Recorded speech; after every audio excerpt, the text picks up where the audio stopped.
como a professora Elisa falou, meu nome é Dona, eu sou coordenadora do Comitê de Ética e Pesquisa nos Seres Humanos, aqui da UFR, e estou aqui hoje para tentar sanar uma dúvida, né, que todos nós temos, que é sobre a resolução, a nova resolução 510/16. Então, eu gostaria de agradecer a Ilsa, né, por ter trazido essa demanda para o Comitê de Ética, porque assim a gente está fazendo o nosso papel, que é também um papel educativo e informativo. Bom, essa apresentação está dividida em 3 momentos. Primeiro, eu vou falar um pouco sobre o que é o Comitê de Ética, um pouquinho sobre a estrutura e a composição.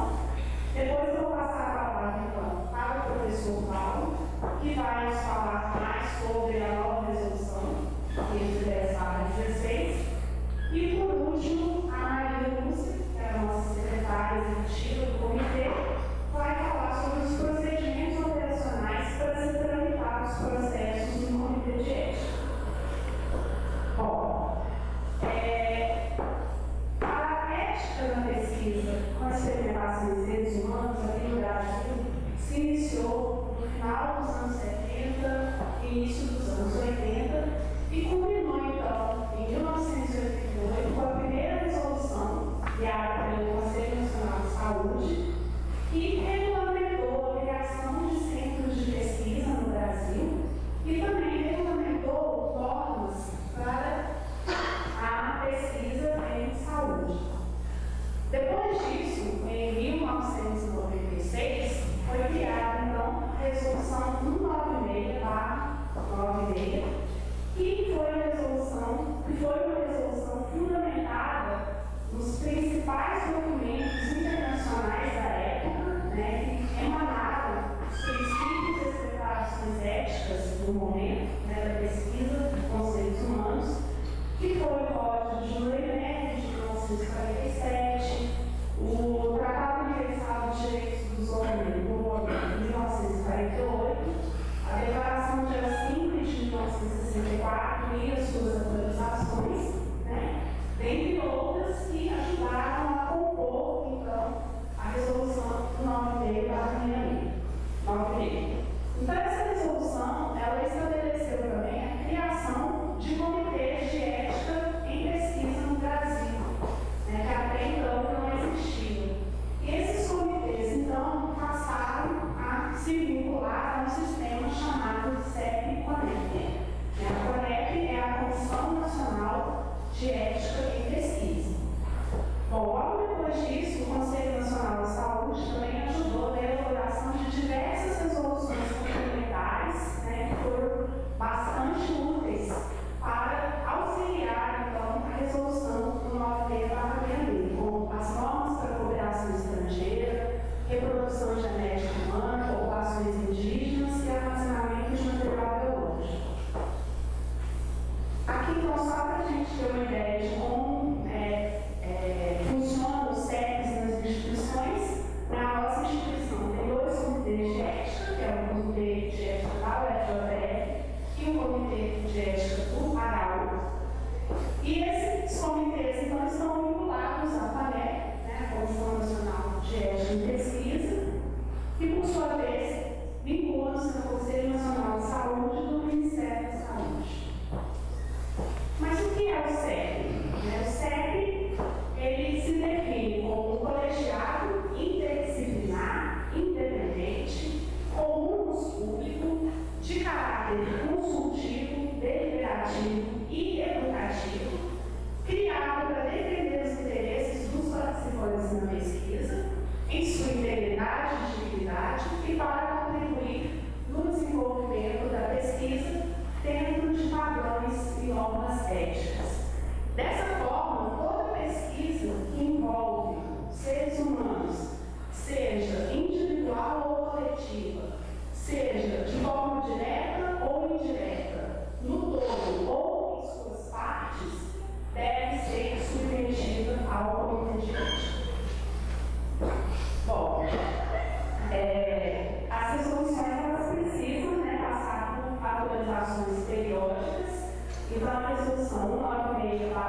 96 foi revogada e atualmente está em vigor a resolução 466/12, né, que agora que rege as diretrizes regulamentadoras da pesquisa envolvendo seres humanos.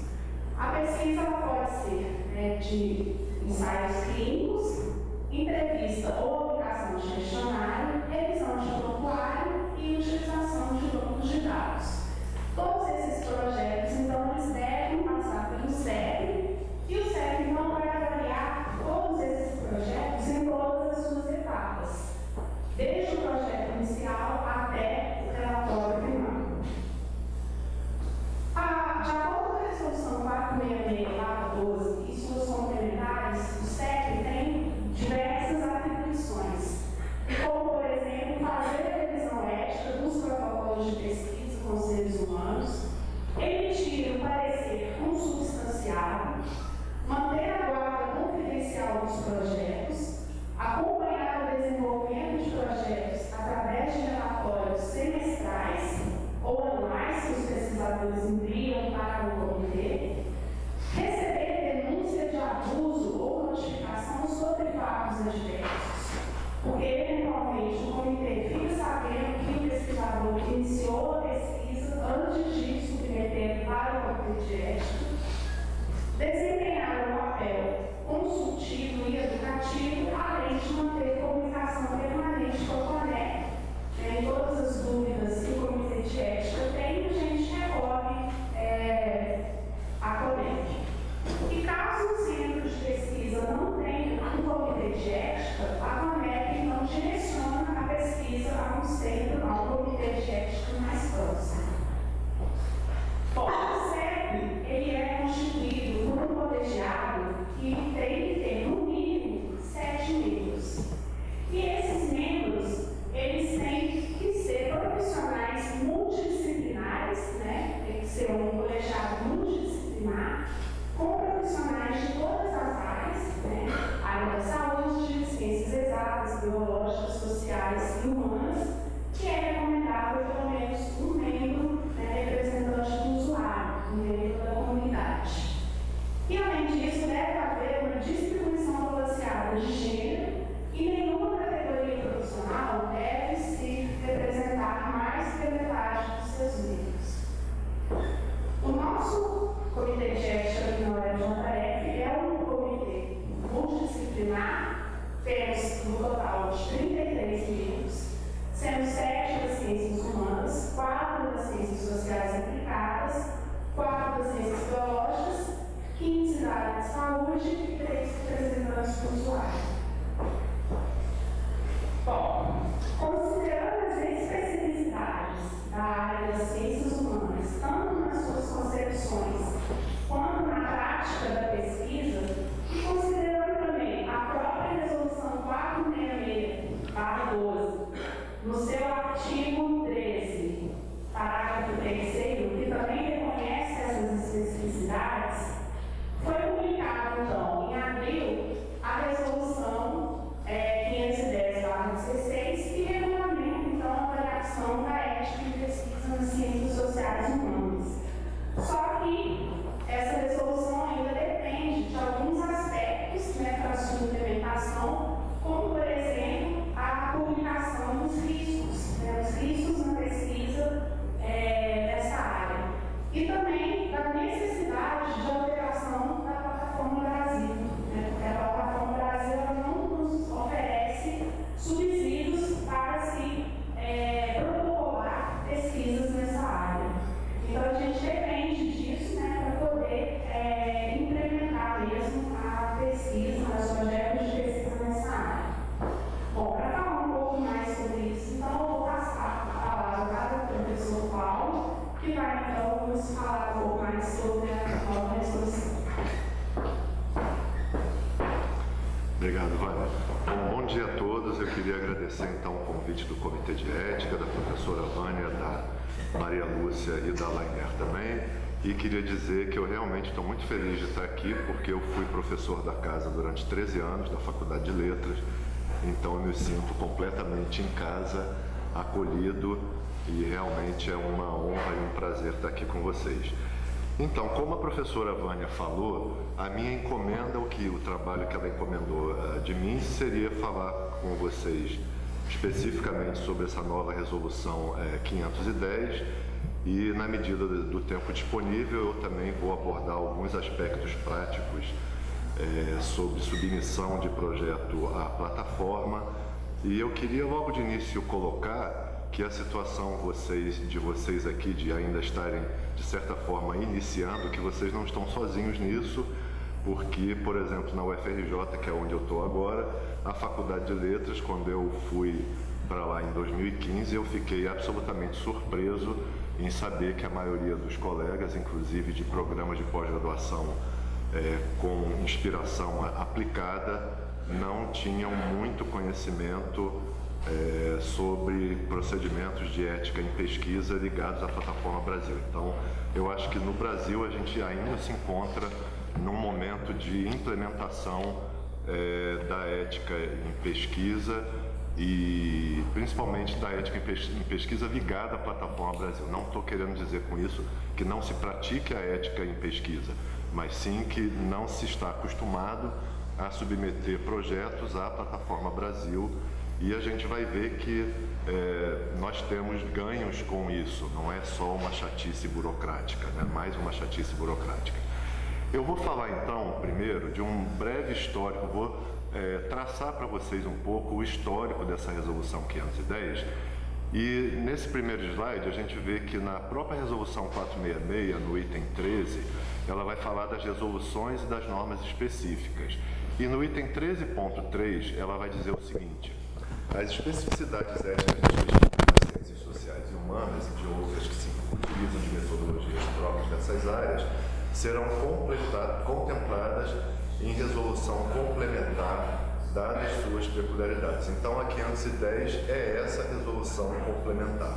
Só que, para nossa surpresa, a própria complementar tem uma outra complementar, que é uma resolução que trata especificamente sobre riscos. Então, a gente tem a 466, tem uma resolução complementar, que é a 510, que, por sua vez, vai ter uma outra complementar, que é a de riscos e que ainda não foi implementada. No segundo slide, eu vou relatar agora para vocês um pouco desse processo de se elaborar essa minuta que foi aprovada, e, na verdade, ela foi feita a partir de um grupo que se estabeleceu, né? Eu vou ler aqui para eu não me perder e ficar mais objetivo. Então, relato abaixo parte da conclamação aos pesquisadores, professores e estudantes das áreas das ciências sociais e humanas e sociais, sobre a consulta à sociedade. Então, várias associações, próximo já, várias associações científicas, ANPOX, ANPAD, ANPOX, ANPOL, enfim, várias associações científicas resolveram participar do GT formado pela CONEP em agosto de 2013 para redigir a minuta da resolução específica sobre a ética em pesquisa nas ciências humanas e sociais. Essa minuta ela foi discutida no encontro de Atibaia, do qual a nossa querida Lainer participou, e ela ficou aberta à consulta à sociedade para discussão de 21 do 7 de julho até 4 de setembro de 2015. Então vejam que ela foi promulgada agora em 2016, então é um processo que veio de 2013, 14, 15 e agora em 16 que ela foi promulgada, mas ainda não implementada, né? Bom, ao longo desses 2 anos de trabalho, o GT de CHS elaborou um formulário próprio para as pesquisas de ciências humanas e sociais, o qual deverá ser inserido na Plataforma Brasil, e ainda não foi, tá? Esse é um dos problemas. O preenchimento desse formulário próprio é o elemento que permitirá a análise do risco da pesquisa e definirá sua tramitação no sistema, mais abreviada ou mais completa de acordo com o nível de risco atribuído a cada pesquisa. Na verdade, a grande novidade da 510 é estabelecer quais as situações nas quais o projeto não precisa passar pelo Comitê de Ética, existem algumas situações, 8, e também tratar de gradação de riscos que isso não era contemplado nem na 196 e nem na 466. Na proposta de trâmite dos protocolos, os projetos seriam classificados em risco mínimo, baixo, moderado e elevado. Então, quatro gradações de risco. O texto da proposta sobre gradação de risco e tramitação não foi incluído na resolução porque a CONEP propôs que a gradação de risco fosse padronizada. E como esse trabalho ainda não foi finalizado no âmbito da CONEP, sugeriu-se que a resolução não apresentasse agora esse detalhamento. E aí, por conta disso, a gente vai ter essa situação de, na verdade, 3 documentos que vão embasar a ética em pesquisa em seres humanos. A 466, a 510 e mais uma resolução. Então,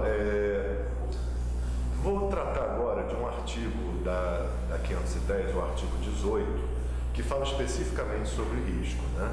Nos projetos de pesquisa em ciências humanas e sociais, a definição e a gradação do risco resultam da apreciação dos seus procedimentos metodológicos e do seu potencial de causar danos maiores ao participante dos que os existentes na vida cotidiana, tais como correr, se bem que no Rio de Janeiro, hoje em dia, andar na rua não é tão seguro assim, né?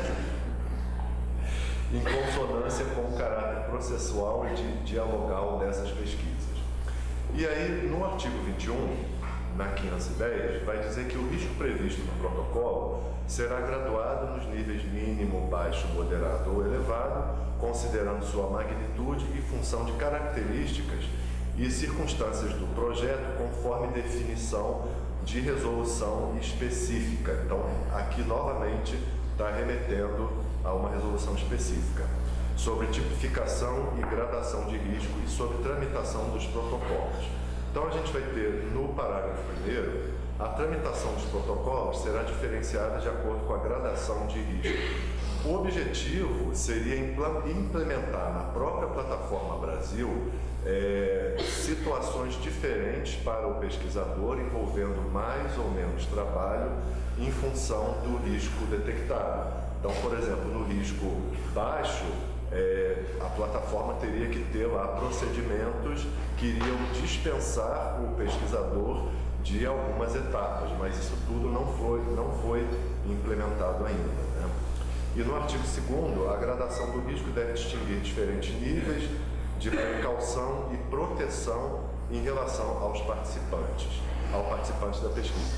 Isso também na 510, né, a especificação dos tipos de precaução e de proteção é maior do que na 466 em si. No próximo slide, então, a gente vai ter como... eu vou fazer agora um resumo da proposta que foi enviada pelo GT, né, à CONEP. O que está lá na CONEP, a gente não sabe o que vai sair de lá, mas o que foi enviado foi o seguinte: na proposta do GT de Ciências Humanas e Sociais, os projetos considerados como de risco mínimo, a partir das respostas dadas pelo pesquisador no formulário específico de registro do protocolo de pesquisa na plataforma Brasil, ou seja, o pesquisador, ele diria na plataforma que o risco é mínimo, passarão em seguida por uma checagem documental pela Secretaria do CEP, sendo emitido para o pesquisador um documento comprobatório do registro e da liberação para execução do projeto. Então, a tramitação seria mais simples. Os projetos considerados como de risco baixo, além da checagem documental pela Secretaria do CEP, necessitam da avaliação de pelo menos um membro do CEP, podendo ser aprovado por este ou encaminhado a seu juízo para análise ética no plenário do CEP. Aí eu imagino que se o relator não detectar nenhum problema maior que necessite da discussão com os seus pares no comitê de ética, que o projeto também tramitaria sem grandes problemas, né, sem grandes entraves. E os projetos considerados como de risco moderado, após a checagem documental feita pela Secretaria do CEP e a análise ética por membro do CEP, serão submetidos a exame pelo plenário. Então a gente teria nos riscos baixo, nos riscos mínimo e baixo, menos burocracia, e nos riscos moderado e elevado, vejam lá no elevado, Após a checagem documental feita pela Secretaria do CEP e a análise do parecer do relator pelo plenário do CEP, passarão ao exame da CONEP ou CEP acreditado.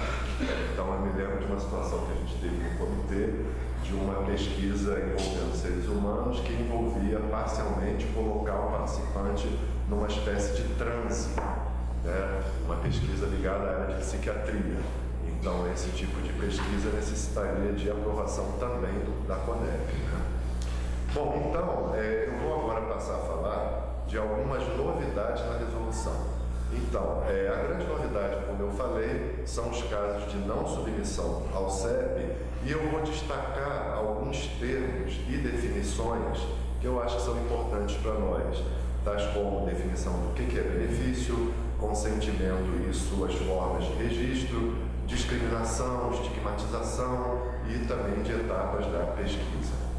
Então, há 8 situações que são previstas agora na 510, as quais o projeto não precisa ser tramitado por um comitê de ética. Eu imagino que no Brasil, de uma forma geral, os comitês de ética ainda estão um pouco sem saber bem como agir, porque, na verdade, a CONEP não fez o trabalho dela completo, ela liberou uma nova resolução, mas não adaptou a plataforma. Mas, no entanto, quando a gente consulta a CONEP, a gente vai lá e vê as resoluções, e aí no lado direito vem se está em vigor ou se está tramitando, e a 510 está em vigor. Então, essa resolução ela está perfeitamente sendo usada, ela é para ser usada. Então, eu imagino que os comitês de ética devam já seguir isso. Então, a primeira situação é pesquisa de opinião pública com participantes não identificados. Basicamente, assim, no resumão, essas 8 situações, elas têm a ver com a não possibilidade de identificação do participante da pesquisa e de dados que já são considerados de domínio público, como dados que se encontram no YouTube. Eu imagino também que aquelas TVs abertas da Câmara, do Senado, né? São todos dados de domínio público. Então, o item 2, pesquisa que utilize informações de acesso público, conforme eu acabei de falar. A terceira, pesquisa que utilize informações de domínio público, nos termos da Lei 12, tem essa diferença aí da lei. O item 4, pesquisa censitária, porque, como a gente sabe, as pesquisas censitárias, elas apagam qualquer tipo de identificação, né? Item 5, pesquisa com bancos de dados cujas informações são agregadas, sem possibilidade de identificação individual. No 6, pesquisa realizada exclusivamente com textos científicos para revisão da literatura, aqueles tipos de trabalho que fazem trabalhos teóricos, né? E no item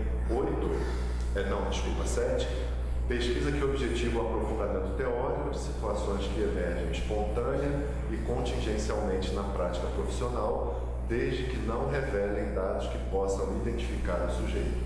E, por fim, o 8, atividade realizada com intuito exclusivamente de educação, ensino ou treinamento, sem finalidade de pesquisa científica, de alunos de graduação, de curso técnico ou de profissionais em especialização. Aí eu gostaria já de complementar o seguinte: é preciso a gente distinguir entre situações entre projeto de pesquisa, projeto de extensão e projeto de ensino. Então, por exemplo, nesses campi avançados, em que monta-se um projeto de ensino, por exemplo, vai dar-se um curso, um módulo de pós-graduação, um semestre inteiro de pós-graduação vai ser dado compactado em 3 semanas no campus avançado de Governador Valadares. Isso é um projeto de ensino, isso não é um projeto de pesquisa. Então, embora envolva seres humanos, mas não envolve nenhuma atividade de pesquisa. E projeto, por exemplo, que a Faculdade de Letras oferece, de curso cuja diretora, você ainda é diretora lá dentro, cuja diretora está ali, o projeto de ensino de línguas à comunidade, né, de ensino de francês, de inglês, italiano, etc., é um projeto de extensão. Ele não é um projeto que envolve pesquisa. e os projetos de pesquisa, né, que são aqueles que vão se dedicar à investigação de um objeto de estudo para a produção de conhecimento e seguindo uma metodologia científica. Então, esses projetos é que precisam, excetuadas as 8 situações para as quais o projeto não precisa ser submetido ao comitê de ética, são esses projetos que precisam ir ao comitê, tá certo? E há uma certa confusão em relação a isso, e inclusive órgãos como, por exemplo, revistas científicas, elas às vezes cobram do pesquisador uma aprovação do comitê de ética, mesmo quando é um artigo de divulgação de um projeto de ensino. Isso a rigor está errado. A rigor a revista não pode fazer isso, porque não é projeto de pesquisa. O comitê de ética, esse caso, o pesquisador não, o docente vai procurar o comitê de ética. Eu me lembro quantas vezes a gente se deparava com essa situação de alguém que era obrigado, alguém dizia que ele tinha que passar o projeto pelo comitê, aí procurava a gente, e na verdade não tinha que passar pelo comitê, né? A outra situação na qual o comitê também não vai poder atuar, e que também é bastante comum nessa fase de transição, né, numa fase em que não costumávamos a passar os projetos por comitê de ética e agora precisamos passar. Agora mesmo lá na faculdade eu fui consultado essa semana passada de uma situação de um projeto que na verdade já está em andamento, os dados já foram gerados, já foram coletados, e o comitê de ética nesse caso não tem o que fazer, porque o comitê de ética ele vai analisar a ética em pesquisa e um projeto que ainda vai ser feito. Então, se o pesquisador já coletou dados, ele não vai poder utilizar esses dados para pesquisa oficialmente, né? A situação, a resposta oficial é essa. Bom, então, o artigo 1º não se enquadra no inciso antecedente os trabalhos de conclusão de curso, monografias e similares, devendo-se, nesses casos, apresentar o protocolo de pesquisa ao sistema SEB-CONEC. São situações de ensino também, né? Bom, aí agora eu vou passar a destacar alguns conceitos que eu acho importantes. Parecem que são bons, mas não são. Por exemplo, o conceito de benefício. Quantas vezes a gente pegou projetos de pesquisa em que o pesquisador diz que no item relativo a benefício, ele entende que o benefício é, por exemplo, pagar algum dinheiro ao participante da pesquisa. Aí ele escreve que o participante não vai ter benefício nenhum com a pesquisa. Mas acontece que o participante tem que ter algum benefício sim, mas algum benefício social do que a pesquisa vai trazer a ele.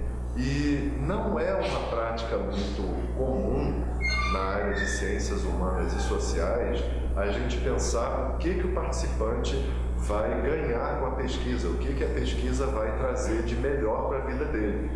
Então, eu me lembro também da atividade aqui no SEB, que uma das questões nas quais a gente insistia e os projetos ficavam pendentes de aprovação, às vezes por uma questão de não ter especificado o benefício da pesquisa. E isso é muito importante, eu acho, porque nós não estamos acostumados a pensar no benefício. A gente simplesmente acredita que o benefício vai ser indireto e a gente se dá por satisfeito com isso. E eu acho que uma coisa boa que a Plataforma Brasil e esse procedimento todo, que certamente é burocrático, que o Comitê de Ética traz para nós, é que insiste na necessidade de nós pensarmos concretamente, seja direto ou indiretamente, qual é o benefício da pesquisa. E isso o pesquisador hoje em dia ele tem que formular claramente qual é o objetivo, se é indireto ou se é indireto. Se é direto, qual é o benefício, e mesmo se é indireto, qual é o benefício indireto, né? Então, aí na definição que está colocada lá é que benefícios são contribuições atuais ou potenciais da pesquisa para o ser humano, para a comunidade na qual está inserido e para a sociedade, possibilitando a promoção de qualidade digna de vida a partir do respeito aos direitos civis, sociais, culturais e ao meio ambiente ecologicamente equilibrado. Então, ainda nos termos e definições, há uma outra questão que a gente precisa distinguir, que são as etapas preliminares de uma pesquisa e as etapas da pesquisa em si. Então, por exemplo, aquela etapa de estabelecer contato com o campo de pesquisa, ir lá, conversar, isso não faz parte da pesquisa ainda, né? Então, etapas preliminares de uma pesquisa são assim consideradas as atividades que o pesquisador tem que desenvolver para averiguar as condições de possibilidade de realização da pesquisa, incluindo investigação documental e contatos diretos com possíveis participantes sem sua identificação e sem o registro público e formal das informações assim obtidas, não devendo ser confundidas com estudos exploratórios ou com pesquisas piloto. Essas sim só podem ocorrer já com a aprovação do CEP. No próximo item, uma outra novidade também, e que era uma reivindicação já longa das ciências humanas e sociais, diz respeito ao próprio processo de obtenção do consentimento do participante para fazer a pesquisa. E alegava-se que, porque vocês sabem, ou quem não sabe já deve imaginar, que o modelo da Plataforma Brasil, a Plataforma Brasil está implantada dentro da CNS, né, do Conselho Nacional de Saúde. Então, na verdade, é o Ministério da Saúde que cuida da questão de ética em pesquisa, né? E aí, como consequência disso, o modelo que é implantado, o modelo que está implantado é o modelo das ciências naturais e biológicas, e isso traz problemas para as ciências humanas. E uma das reivindicações já de longa data é em relação, por exemplo, a situações, pesquisas com população de rua, ou pesquisas com população vulnerável, população que corre algum tipo de risco de vida, enfim, pesquisa com população que não tem escrita. Como é que a gente vai oferecer um termo por escrito de consentimento para eles assinarem? Não é possível.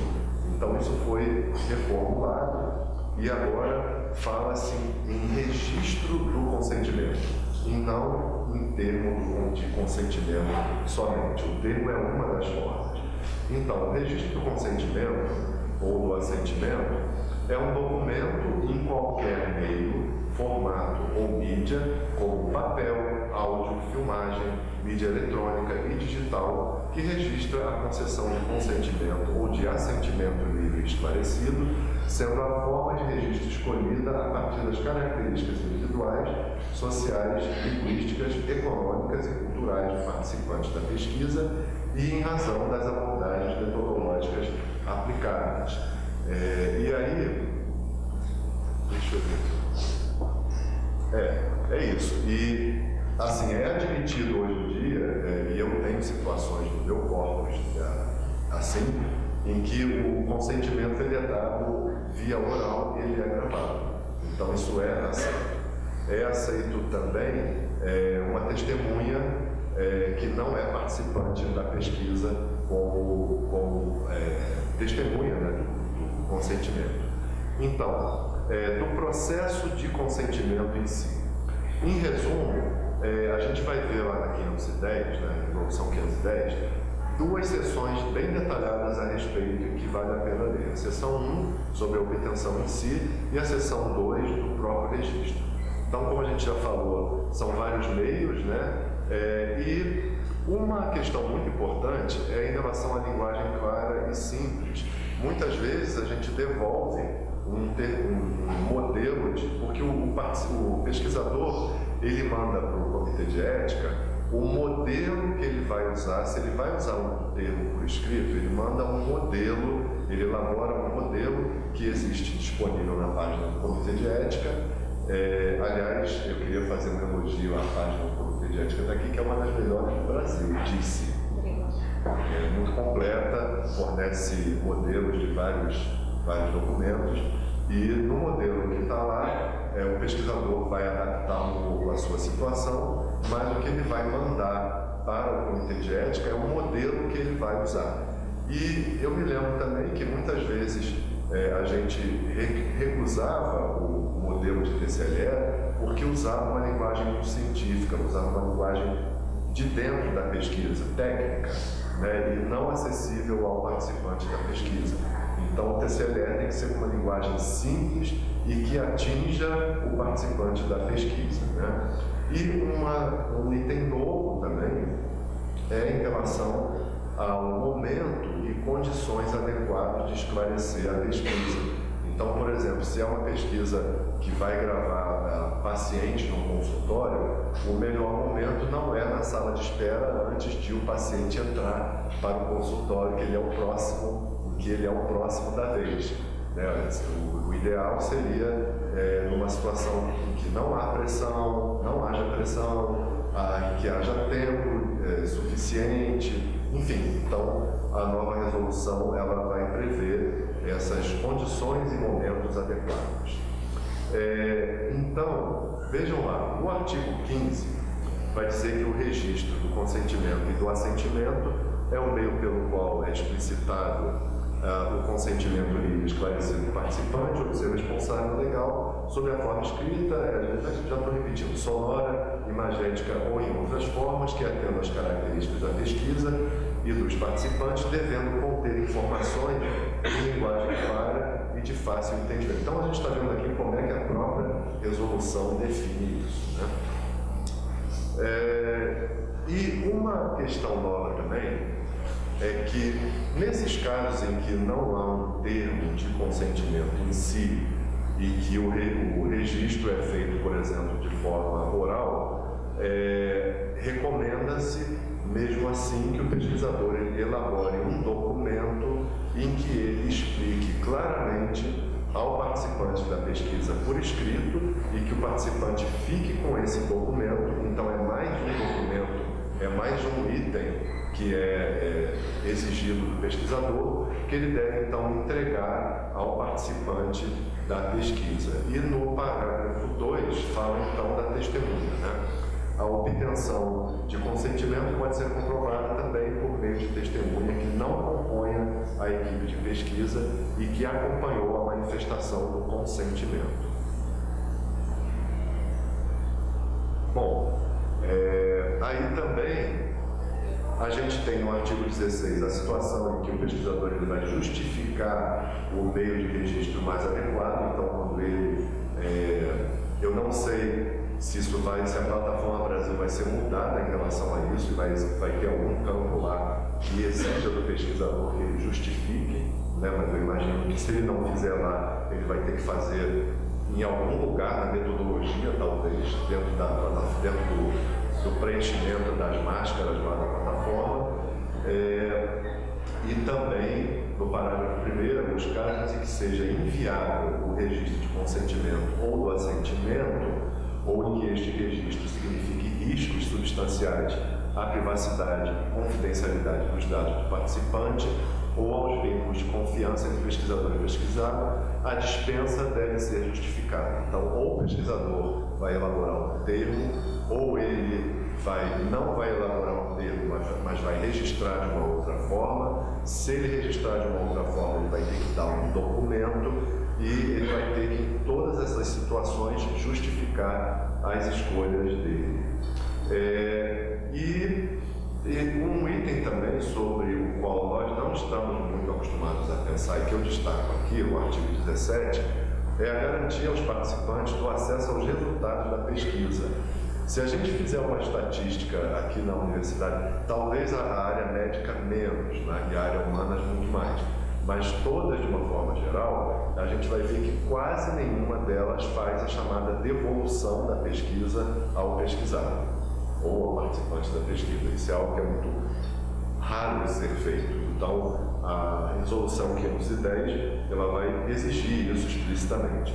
Bom, no fim do que eu planejei falar aqui para vocês, eu queria destacar uma questão, porque a pesquisa em si, na área médica, né, na área médica, biológica, nesse universo, nesse contexto de pesquisa, os riscos, eles dão-se mais durante a pesquisa em si. Então, imaginem o participante de uma pesquisa numa área médica em que vai testar-se uma nova droga, um novo medicamento e vai envolver melhorias na sua condição de saúde, se ele tiver com aquela doença, enfim. Então, a gente consegue imaginar os riscos muito mais claramente na fase durante a pesquisa. E a Débora Diniz e a Yara Guerreiro, que são dois nomes importantes em ética e pesquisa, elas vão dizer no livro que elas organizam de 2008, chamado Ética na Pesquisa Social, Desafio ao Modelo Biomédico, elas vão dizer o seguinte: a maioria das pesquisas sociais envolve risco mínimo, porém é na fase de divulgação dos resultados que estão os maiores desafios éticos, tais como garantia de anonimato e sigilo, ideias sobre representação justa, compartilhamento dos benefícios, devolução dos resultados, etc. E eu queria sublinhar que a questão da representação justa, ela não é uma questão de pouca relevância. E aí a gente pode pensar, por exemplo, né, nas pesquisas na área de ciências sociais que utilizam metodologias quantitativas. Em geral, essas metodologias, elas apagam dados de contexto e colocam os dados, transformam dados em agregados, né?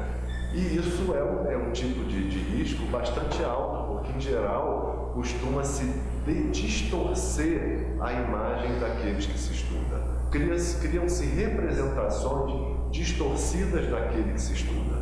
Quantos de nós já não preencheu algum tipo de questionário em que a gente só tinha que marcar cruzinha, não havia nenhum espaço para a gente preencher com uma opinião de fato nossa, e a nossa opinião não estava contemplada ali. Mas, no entanto, aquilo depois é apresentado no agregado como sendo a opinião X, Y ou Z. Então, na verdade, é um item importante e o foco do risco, da análise de risco, dá-se de fato na fase pós-pesquisa para as pesquisas em ciências humanas e sociais. E aí, eu pensei aqui, e aí vocês me complementam se vocês notarem algo que está faltando, alguns documentos. Então, agora uma parte assim prática. Quais os documentos que a gente precisa para submeter um projeto à plataforma? A gente, quando entra na plataforma, a gente vai preencher uma folha de rosto.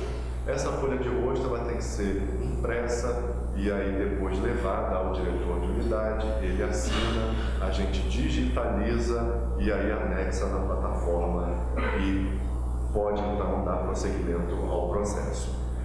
Um modelo de TCLE ou então um pedido de dispensa, e eu acho que hoje em dia também deve se exigir o tal de documento de esclarecimento, né, se não tiver um TCLE, um termo por escrito, e o registro for de outra forma, né, de meio digital ou algum outro meio.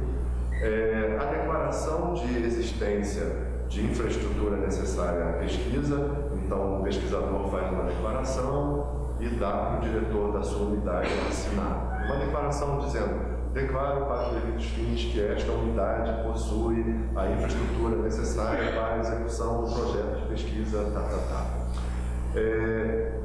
Oficialmente, né, cobra-se uma declaração de compromisso do retorno dos resultados à Plataforma Brasil. Então, o pesquisador teria que fazer também essa declaração.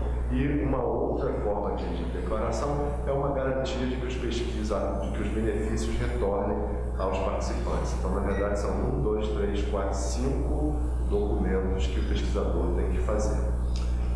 Ainda, ele tem que anexar um projeto de pesquisa original da íntegra, um cronograma. A Plataforma Brasil vai pedir que ele entre lá no cronograma, então é bom que ele faça o cronograma já separado para poder alimentar a plataforma e, da mesma forma, um orçamento financeiro.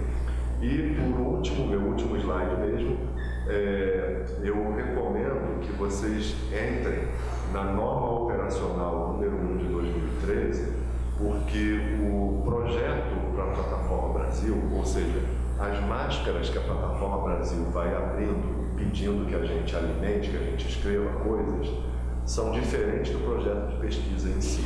Então, por exemplo, ela vai pedir que a gente escreva critério de inclusão do participante e critério de exclusão. Ela vai exigir que a gente fale de objetivo primário, desfecho primário, desfecho secundário. Então, é uma outra listagem de itens que ela pede. E esses itens estão nessa norma operacional. Então, na verdade, eu aconselho que vocês elaborem um projeto de pesquisa que vão ter que anexar de todo jeito, aí abram um outro documento, abram a norma operacional número 1 e copiem de lá os itens que ela pede. E aí vocês já colocam ali, preencham esses itens, que quando vocês entrarem na plataforma, aí vocês só copiam e colam, e aí o processo é bem mais rápido. Era isso que eu queria falar. Então, obrigado pela atenção e foi um prazer falar aqui com vocês.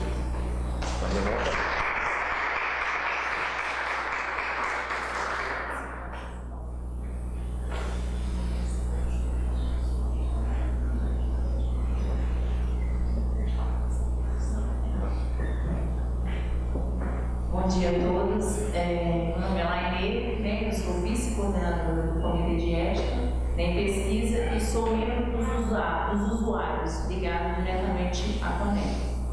Então, eu quero começar minha fala muito breve com uma palestra que eu participei uma vez na UFMG, uma fala da professora Angela Dalton, que assim, norteia o que está acontecendo hoje na universidade.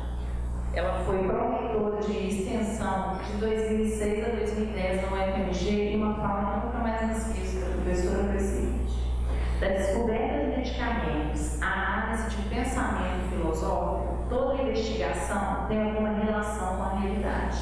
Mas como sustentar e organizar a produção do conhecimento? Ensino, pesquisa e extensão são os pilares que orientam o fazer dos saberes acadêmicos e popular.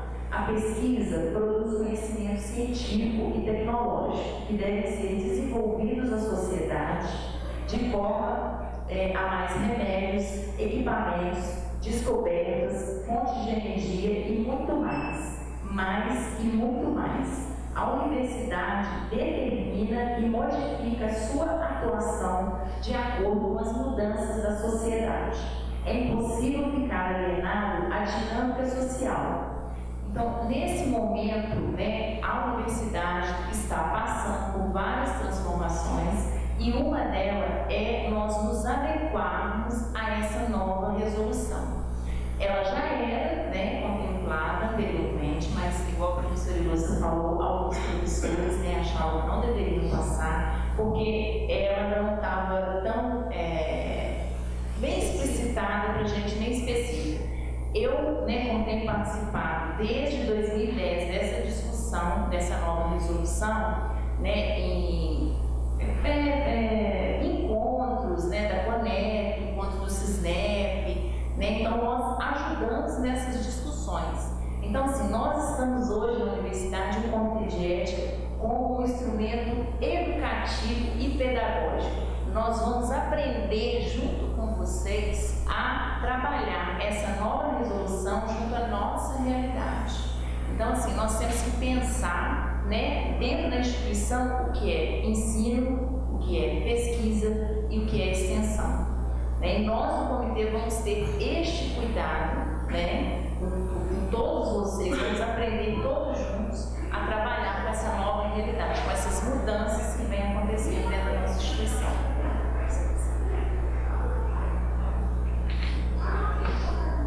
Bom, só pegando o gancho da última fala do professor Paulo, nós já facilitamos a vida dos pesquisadores e já reformulamos o nosso projeto, tirando todos os itens lá da norma operacional que eles pedem. E antigamente a gente fazia o projeto de pesquisa no modelo, no molde da Propesc. Hoje em dia, para o Comitê de Ética, já existe um formulário próprio, que está na nossa página, e que tem todos os itens que estão na plataforma Brasil. Então, isso facilita muito a vida do pesquisador. Bom, antes, então, de... A gente faz o tiro depois, né? Bom, eu vou passar então para a Maria Lúcia explicar um pouquinho sobre a parte operacional da implementação dos projetos e aí no final a gente abre para dúvidas e perguntas. Bom dia a todos. Quero agradecer a professora Ilusca, pela oportunidade de passarmos para vocês um pouco do conhecimento sobre o CEP da UFJF. Com a palavra do professor Paulo Gago e da professora Vânia, vocês viram que realmente os projetos de pesquisa vão ter que passar pelo Comitê de Ética. Aí surge a dúvida: como submeter um projeto de pesquisa ao CEP UFJF? O primeiro passo que o pesquisador deve fazer, independente se é pesquisador responsável ou equipe de pesquisa, é o cadastro na plataforma Brasil. Esse cadastro deve ser feito porque o pesquisador responsável para achar a equipe de pesquisa tem que localizar ele a partir do momento que o pesquisador fez o seu cadastro na plataforma Brasil. Entrando no site da UFJF, vamos ver se vai abrir.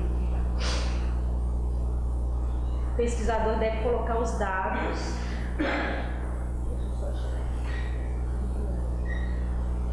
Começar a fazer o cadastro aqui. Começou a fazer o cadastro aqui, vai colocar dados pessoais. Vai chegar um campo que vai ter que fazer um vínculo com a instituição proponente. Isso é muito importante vocês colocarem lá o FJF e colocar a unidade órgão. Por quê? Chega muita folha de rosto lá somente com a Universidade Federal de Juiz de Fora, que estaria propondo a pesquisa. E na verdade não é, vamos supor, Faculdade de Comunicação. Tem que colocar o FJF e a unidade órgão da Faculdade de Comunicação. Por quê? É o diretor dessa unidade que vai assinar a folha de rosto. Porque se chegar lá só o FJF, quem deveria assinar seria o reitor da instituição. Ok? Aí, como o professor Paulo Gago e a professora Vânia disse, na nossa página, que é www.fjf.br/Comitê de Ética. Se vocês irem no menu documentos, tem todos os documentos, todos os modelos que está disponível para vocês submeterem o projeto de pesquisa.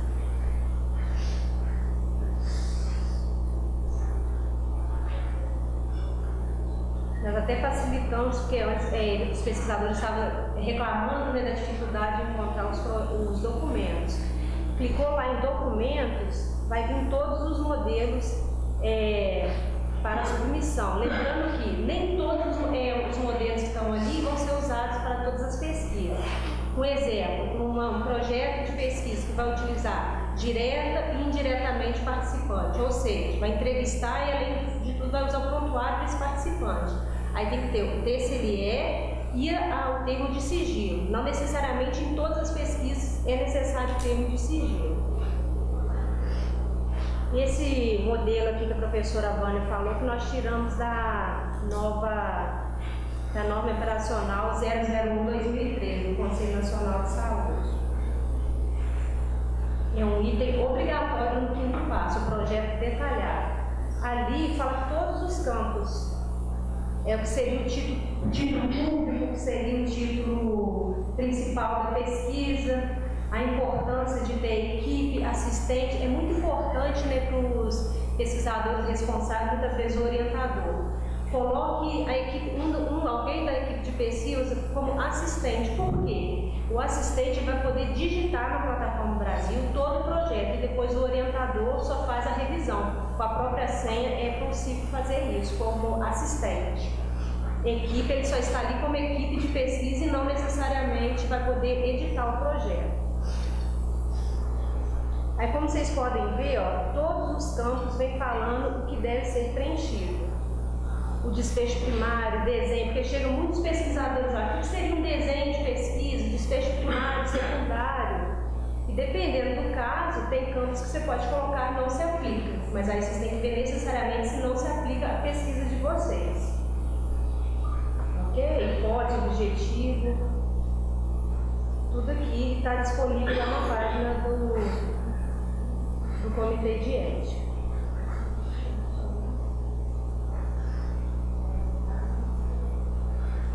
O projeto ele é enviado pelo pesquisador e é feito um checklist por mim, secretário do Comitê de Ética. De 100 projetos, 99 voltam para o pesquisador.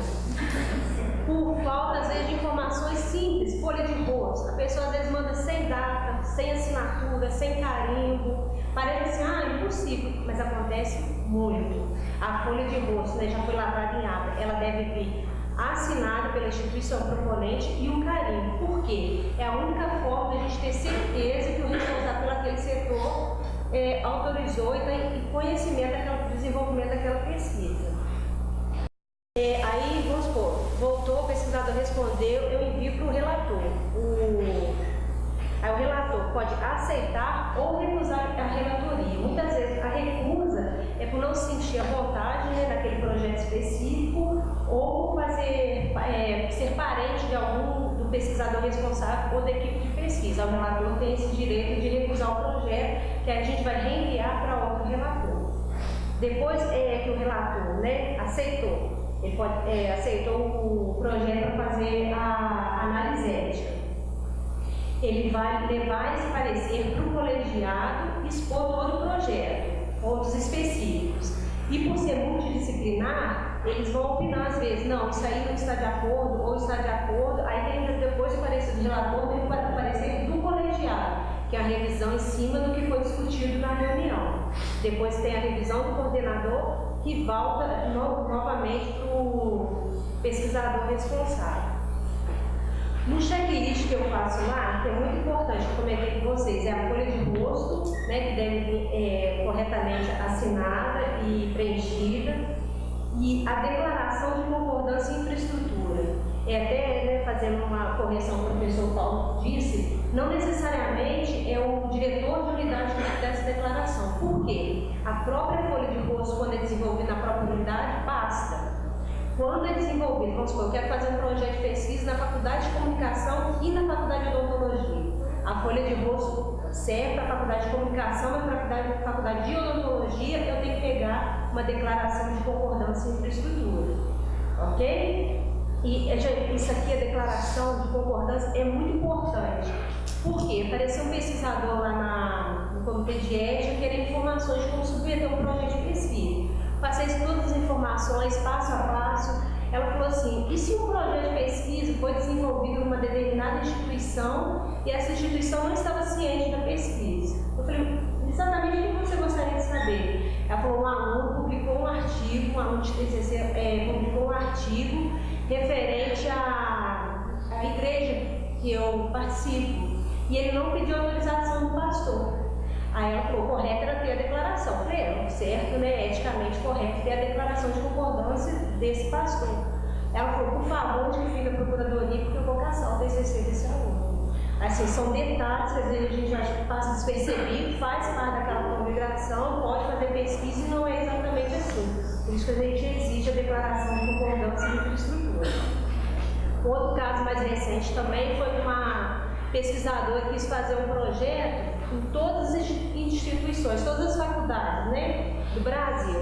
Aí ela entrou aí a gente cobrou ela a declaração, ela entrou com uma justificativa que não teria como ela conseguir todas essas declarações porque era inviável e tinha até uma carta da CONEP que dava um respaldo a ela que realmente não seria necessária essa declaração. Levando em consideração a carta 012/2010 da CONEP, demos o parecer de aprovado. 15 dias depois ela procurou um CEPLA que não conseguia fazer a pesquisa dela, porque chegava e mandava e-mail para a instituição e falou, mas como assim? Se a gente não autorizou essa pesquisa. Ou seja, ela quis agilizar, né, o lado dela e na hora mesmo da pesquisa não foi feito. Todos assim, né? Os que ela tinha entrado em contato não aceitou porque não tinha declaração prévia de concordância das instituições. O outro documento, instrumento de coleta de dados. Esse documento deve vir também em anexo, não junto com o projeto detalhado. Acontece muito, aí os pesquisadores falam, nossa, mas né, muita cobrança, mas não é. A gente teve projetos que foram reprovados por quê? A gente manda pendência para o pesquisador. Aí tem que fazer uma alteração, pequena alteração, porque né, no instrumento a gente não pode mudar, mas pode dar algumas recomendações. Ou no TCLE, ou no instrumento, ele está anexado junto com o projeto. Muda em todos os documentos, mas não muda lá no projeto detalhado. Então, é obrigatório também que no projeto detalhado tenha apenas o projeto e os demais documentos venham em anexo. O projeto detalhado, como eu já havia dito antes, é obrigatório, né? O nosso modelo está disponível na página. Vale ressaltar que esse modelo é somente para o CEP. Se vocês forem participar de algum edital, tem que ser conforme o edital exige para vocês. O TCLE também tem um modelo lá na nossa página. Esse deve vir em linguagem clara, né, como o professor Paulo colocou, clara e objetiva, com os dados do pesquisador responsável e manter o contato do CEP que está lá. Ou no caso de não agora de não poder aplicar o TCLE, que vem então a dispensa do TCLE, que tem um modelo também disponível na nossa página. O termo de sigilo, como havia dito, caso for usar também o prontuário do participante de uma mesma pesquisa. E projetos que foram desenvolvidos no HU, além de toda a documentação necessária na nossa página, tem 3 documentos também que são obrigatórios, que é o cadastro do pesquisador, o cadastro do projeto e a viabilidade econômica lá do HU. Patrocinador. Se a pesquisa não tiver patrocinador, então que venha apenas financiamento próprio, que na folha de bolsa vai vir não se aplica. Mas se vocês colocarem lá alguma agência de fomento, deve vir o termo de outorga, ou a autorização dessa pessoa que está autorizando, patrocinando a pesquisa. Critério, gente, critério de inclusão e exclusão. Isso é um item obrigatório que às vezes também não vem preenchido na plataforma Brasil. E cabe ressaltar que o critério de exclusão não é necessariamente o inverso do de inclusão. Um exemplo, pesquisar prontuários lá no MIG, de 2010 a 2016. Aí tem pessoas que colocam critério de exclusão, prontuário de 2009 e 2017. Não é isso. O critério de exclusão tem que estar dentro do de inclusão. Um exemplo, pesquisar prontuário de 2015 e 2016 de pacientes que têm anemia falciforme. Quando eu pesquisar esse prontuário, qual seria a possibilidade do critério de exclusão? Prontuário de pacientes que têm apenas o traço falciforme, não anemia. Ou seja, então tem que sempre pensar no critério de exclusão dentro desse de inclusão. A nossa página também, naquele modelo, está especificando bastante isso.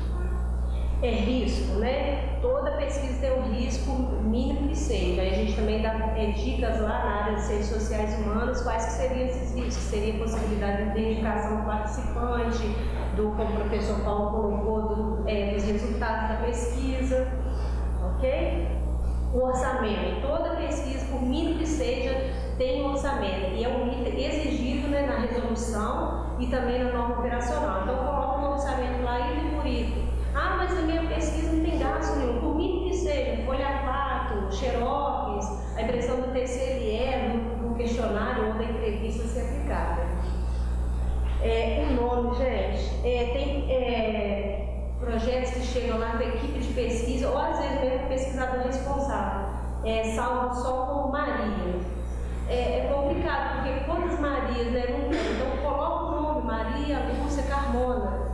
Mas não acontece, isso acontece. Tem gente que coloca só João, só Vanessa, aí a gente manda como penense, por quê? A gente tem que ter o nome dessa pessoa toda para depois aparecer lá no parecer consubstanciado. O outro item. Com essa nova resolução 466, não se fala sujeito de pesquisa, e sim participante. Aí costuma também ser uma das pendências lá no checklist.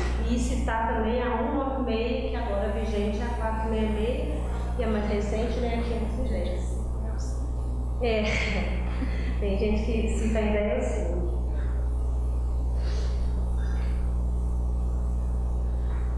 Aí, como eu disse, né, os projetos são enviados, gente, 15 dias antes para os relatores. Ou seja, essa reunião nossa desse mês vai ser dia 28 de julho. Os projetos serão enviados para os relatores no dia 13. Ou seja, até dia 3, tem gente que manda no dia 3. Só que aí eu faço checklist, como eu mesmo disse no início, vamos supor, 100 projetos, 99 volta, em volta não tem como para essa reunião. Então não manda ali a risco os 15 dias, de preferência os 20 dias antes, ok? E se for o caso também, procura lá antes de enviar, a gente tem total disponibilidade de ajudar, né, os pesquisadores. Eu faço o checklist na hora para vocês, Maria Luz, dá para olhar essas, porque o checklist é informações básicas e documentos que devem compor o protocolo de pesquisa. Se vocês passarem lá, eu e a minha equipe, né, que tem 2 bolsas que nos ajudam lá, ver junto com vocês para não correr esse risco de não passar pela reunião, ok? Isso aqui já foi dito antes, foi naquele. E o parecer consubstanciado, isso aí tem muitos pesquisadores com dificuldade de encontrar na hora que é emitido o parecer, ou aprovado ou pendente.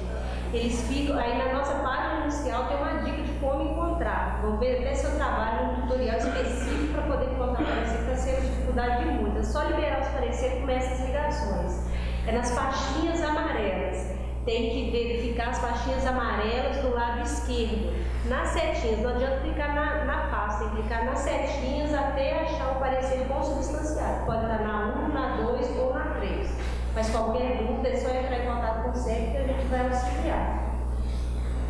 No mais é isso, gente. Eu gostaria de terminar com uma frase, né, da professora Miriam Ventura, lá da UFRJ, que ela fala que os pesquisadores não podem fazer tudo o que eles desejam, mas tudo que é possível fazer dentro da ética. Ok? Muito obrigada a todos.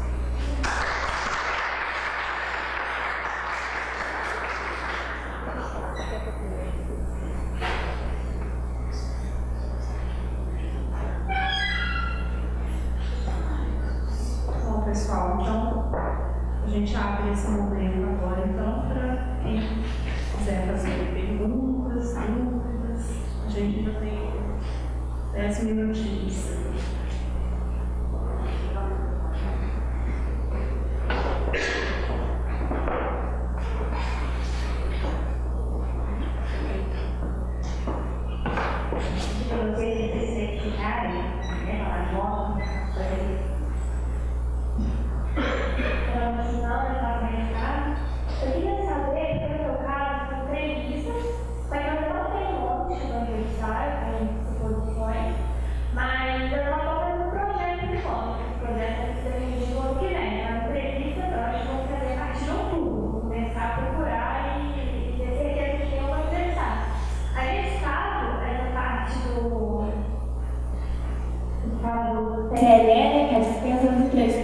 Eu peço a dispensa e depois eu substituo, como que eu faço?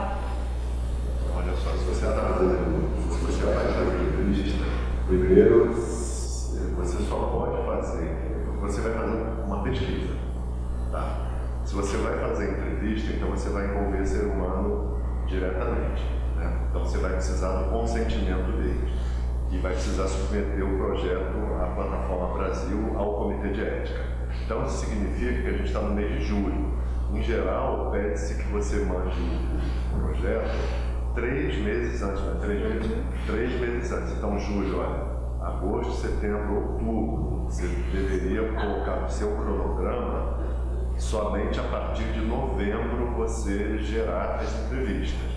E aí você vai ter que pensar, todo mundo agora vai ter como dever de casa ler a resolução 510. E ler a 466. Não existe trabalhar com pesquisa, a gente mastigou para vocês, mas vocês precisam agora fazer. Quem for trabalhar com ética de pesquisa, quem precisar submeter o projeto ao comitê de alguma maneira, precisa ler tanto a 466 quanto a 510. E não é uma leitura difícil e nem demorada, é rápido. Então, quando você lê, parcialmente você já vai responder essas perguntas, porque você vai ter que ir lá ver as formas de obter consentimento.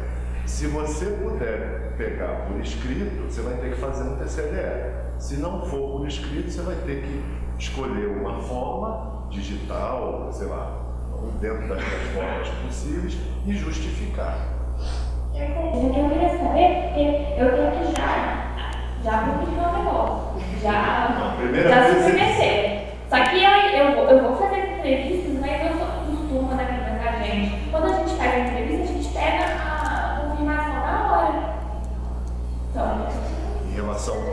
o termo é assim, ele não vem preenchido, ele falando, tem espacinho para a pessoa colocar o nome dela, tem espacinho, tem que escrever o termo todinho, mas o espaço a pessoa preenche na hora, entendeu? Você não tem que mandar o termo já preenchido. Não, você vai mandar um modelo que você vai usar. Você vai mandar só um modelo que você vai usar. Deixa eu tentar te explicar. Nós, o comitê, nós não queremos saber o que a pessoa vai te responder. É isso, você está explicando a metodologia do seu projeto, o que você vai fazer com essas respostas. Nós precisamos de saber o que você vai perguntar, para ver se isso não está ferindo a ética dos projetos em pesquisa. Entendeu? O que você vai fazer com as respostas, isso está explicado na sua metodologia. Isso nós não fazemos a interferência direta. Isso é antes. Antes da aplicação do seu questionário, você tem que passar, tá? Eu queria só complementar, porque esse é um caso bastante específico das ciências humanas, né, de entrevista, porque quando eu por acaso também sou professor de metodologia de pesquisa, e aí quando a gente dá a metodologia de entrevista, aí tem entrevista aberta, né, semi-aberta e fechada. Só que hoje em dia, com o comitê de ética, na verdade não se pode mais passar, o comitê de ética não vai aprovar um projeto com uma entrevista totalmente aberta, porque justamente, imagina que você vai entrevistar menores de idade, né, vai entrevistar sobre sexualidade. Aí, nesse caso específico, o comitê de ética vai querer saber exatamente o que você vai perguntar de sexualidade. Nesse caso, não vai bastar nem você mandar um roteiro, né? Então, assim, com entrevista, hoje em dia, com o comitê de ética, você precisa mandar minimamente um roteiro da entrevista também. Seria o instrumento de coleta de dados. Instrumento de coleta. Cada pergunta, nosso professor aqui, em vista do que vocês colocaram, a gente pode uma dúvida, porque a gente tem trabalhos monográficos, tem trabalhos de entrevista, que vocês colocaram que não entrariam só aqueles de aluno que faz entrevista na rua, coisas assim, mas tem trabalhos, monografia e dissertação aqui dentro. E aí, pelo que foi colocado ali, eu entendi que todos eles passam pelo comitê, ou não, nenhum deles vai passar, porque ficou ali o parágrafo. Aí o professor entendeu uma coisa, o outro entendeu. Não, olha só, só precisam passar pelo comitê de ética projetos de pesquisa, tá? Então, eles, no artigo 1º, tem aqueles 8 itens, né, de exclusão, e aí tem, logo depois do 8º, aí vai ter o parágrafo 1º. Não se enquadra no inciso antecedente os trabalhos de conclusão de curso, que é a monografia. A monografia é um TCC.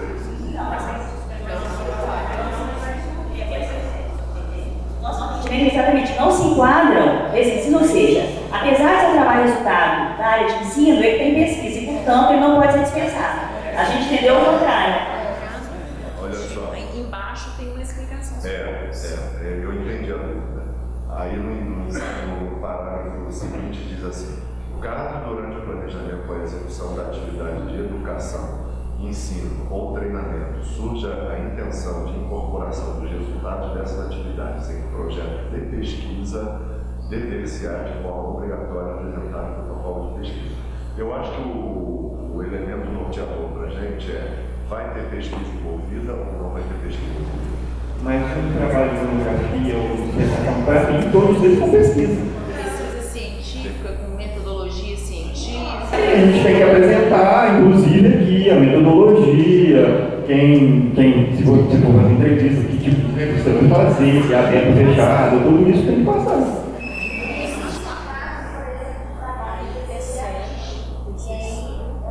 Bom, mas aqui na comunicação está sendo retirado esse tipo de trabalho, agora todo trabalho vai ser monográfico e todos eles têm que ser pesquisa.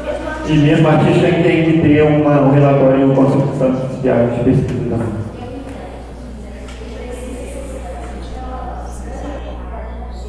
Olha, você está levantando um ponto que agora está gerando dúvida para mim também. Porque a gente está com porque esse é o ponto fundamental nosso aqui, porque todos os nossos trabalhos de conclusão de curso são monografias uma metodologia, tem um professor orientador para a gente tudo aqui é considerado pesquisa. Né? E todos os trabalhos de dissertação também, a gente tem um mestrado, todos eles também, tem que passar por metodologia, inclusive os alunos têm aula de metodologia antes, e tem uma disciplina que explica toda a metodologia que vai ser aplicada, que é uma disciplina específica de metodologia. Eu acho que eu dou razão com você, que há uma ambiguidade aqui sim. Mas eu diria o seguinte, se vai envolver pesquisa, então é melhor passar pelo comitê de ética. Eu estou entendendo que a resolução está distinguindo atividade de educação, de extensão e de pesquisa. E em todas as atividades de pesquisa precisa passar pelo comitê de ética sim.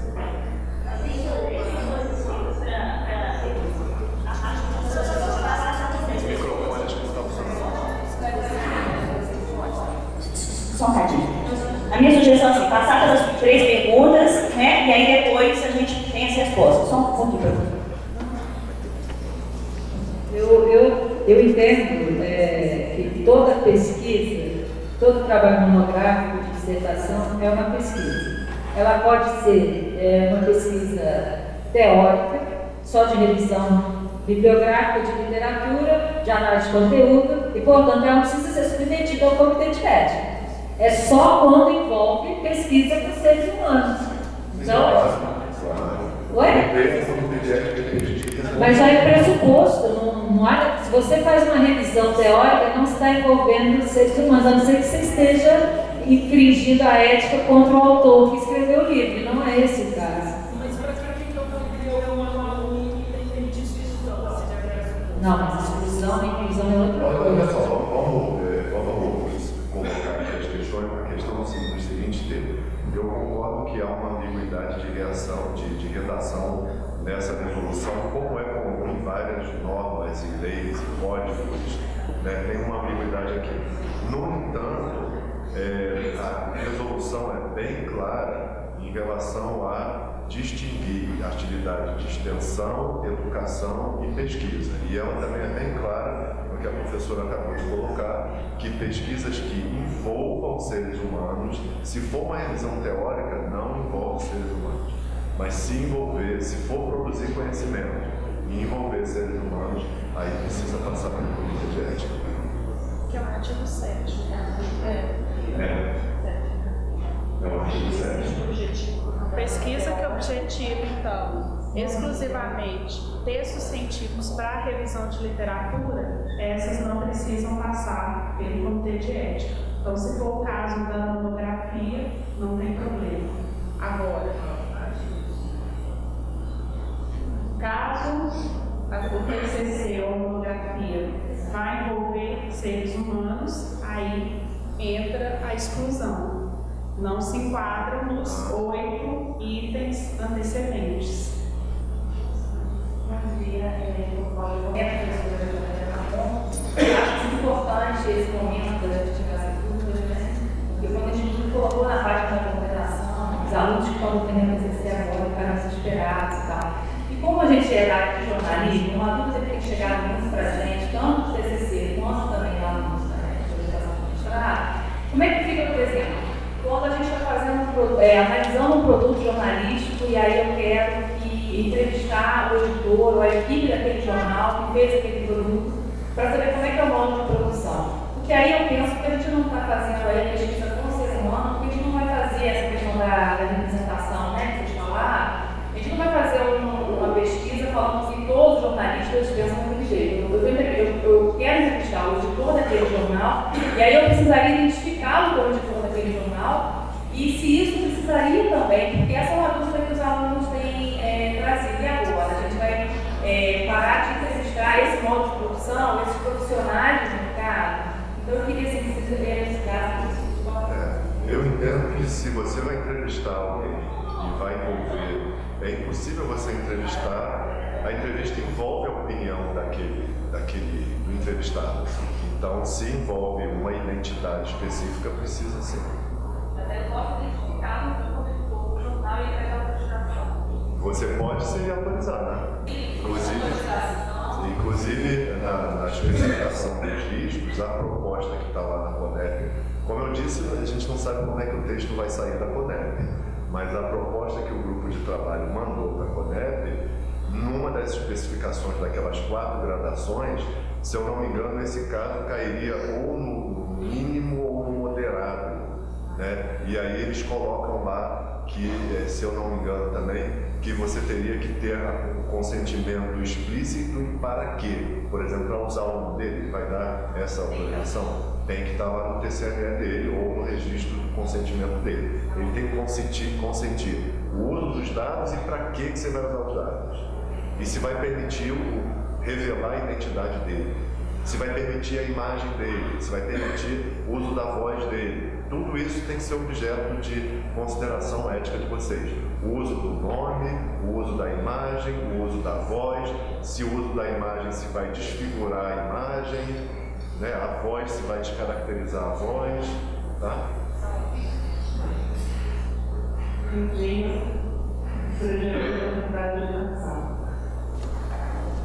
Bom, acho que várias dúvidas assolam e o número de pessoas aqui é ínfimo, tendo em vista as consequências da portaria. E assim, um elemento que me assustou bastante é que continuamos, se decreta uma portaria com força de lei que vigora a partir da data dela, que é uma data de abril, portanto não é uma data recente, mas mantém-se inalterada uma plataforma. Não é algo a se pensar. Ou se reconhece a especificidade de ciências humanas e sociais e adapta-se a plataforma a isso, ou não faz sentido legislar uma lei e a defesa é leia-se, cumpre-se, se não leiam, não leram e não cumpriram, codificando a plataforma. Bom, e aí eu tenho muitas dúvidas. Eu li a portaria e são inúmeras, particularmente no que se refere à educação. Uma primeira dúvida é pontual, né, naqueles critérios do que não se aplica. E em algum momento se cita a questão do banco de dados com dados agregados. Isso é para pesquisas que consultem esse banco ou vale para pesquisas que geram esses bancos? A pesquisa que gera um banco de dados agregado, ela não se enquadra à submissão ao Comitê de Ética? Uma outra questão, no caso da educação fulcral, a gente tem como campo empírico a escola, né? E eu tenho muito receio de que essa portaria talvez desestimule as pesquisas empíricas, pela dificuldade que isso pode representar, e que é o campo mais promissor da educação.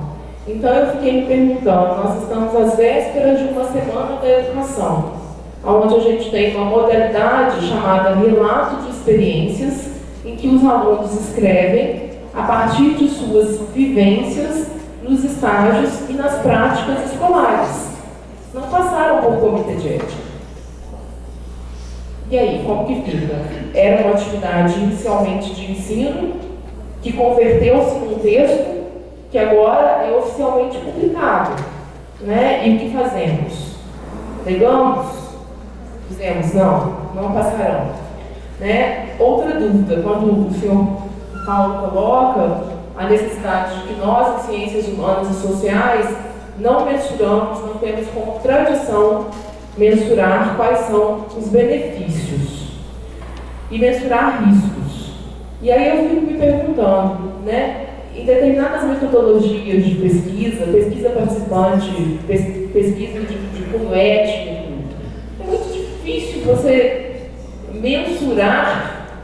Isso é um dado, para mim, parece das ciências duras, essa coisa de você traduzir, quantificar o que é risco, o que é benefício. Às vezes, no meio do caminho, o que era um risco mínimo se converte em um risco avassalador para o participante que pede a sua retirada daquele momento. Porque o processo gerou nele uma reflexão e ele entra numa crise existencial e ele simplesmente tem direito, porque isso estava no termo de compromisso, ele pede para se retirar da pesquisa. Então, como que a prioristicamente a gente mensura, a gente quantifica o que é risco e o que é benefício? Vou só te fazer uma proposta, que teve mais pessoas têm levantado a mão. Se você tiver mais, para você segurar para a gente deixar os outros falarem mais. E finalmente, para a última, teria outras, né? Como que a gente forma equipes, no caso de pesquisas que estão sendo submetidas para pleitear edital? Eu não sei ainda o número de bolsas que eu vou ter, como que eu formo uma equipe.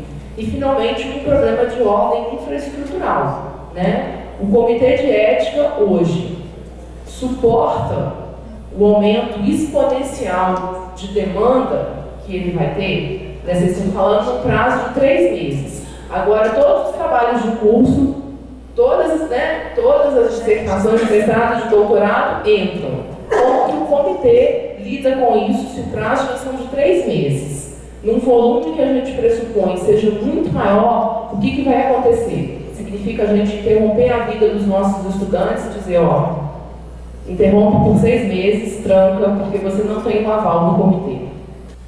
Bom, você tem 6 meses, né? Então vamos ver como é que a gente sobrevive. Professor Paulo, pediria a mesa, tem só a gente dar uma passada geral, porque pode ser que vocês respondam em conjunto do bloco, pode ser? Pode ser. Deixa eu passar. Aproveitar essa canadinha enquanto eu estiver. Eu sou professora da Faculdade de Serviço Social, atualmente estou no cargo de promotora de extensão. Eu acho que a colega já colocou bastante questões que estão nos incomodando e na Pró-Reitoria de Extensão a gente já vem conversando com o Comitê de Ética para resolver. Mas a primeira questão que foi mandada, uma das últimas que a colega colocou, é a questão da logística e de infraestrutura do próprio Comitê de Ética. E eu vou falar das minhas preocupações a partir neste momento, desse meu duplo vínculo na Faculdade de Serviço Social e na Pró-Reitoria de Extensão. Fico imaginando os nossos TCCs, que são aqueles que a gente falou bem, que são aqueles que são resultado de uma pesquisa bibliográfica, né, ou com dados já de domínio público, mas a grande parte dos trabalhos do serviço social passa por uma pesquisa empírica. Então a gente tem que pensar, considerando que a gente tem média, também na comunicação é assim, 40, vamos pegar os colegas, 40 a 60 TCCs por semestre, por unidade.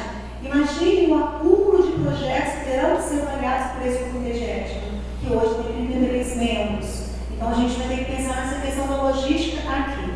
Agora, falando especificamente também dos projetos de extensão, a gente está nesse debate. Os projetos de extensão, por também ficarem ter contato direto com os seres humanos, eles também vão passar por um comitê de ética. O nosso entendimento é que, pegando a resolução, não precisam, a não ser aqueles que têm uma pesquisa empírica estrito sensu. Porque é outro debate que a gente tem que fazer sobre o processo investigativo e pesquisa empírica estrito sensu. Porque todo o processo de extensão, daí a luta que a gente vem tendo há anos, nacionalmente, não é simplesmente uma atuação técnico-operativa. Ele tem um processo de reconhecimento de realidade anterior que pode não se constituir uma metodologia no processo metodológico. Mas não dá para falar que pesquisa produz conhecimento científico, a pesquisa é científica e o resto não é. Porque aí vai naquele debate, pesquisa é científica e produz conhecimento. Extensão, como não tem uma metodologia científica vindo da pesquisa e do senso, ela não produz conhecimento. Então tem um debate que a gente vai ter que tratar.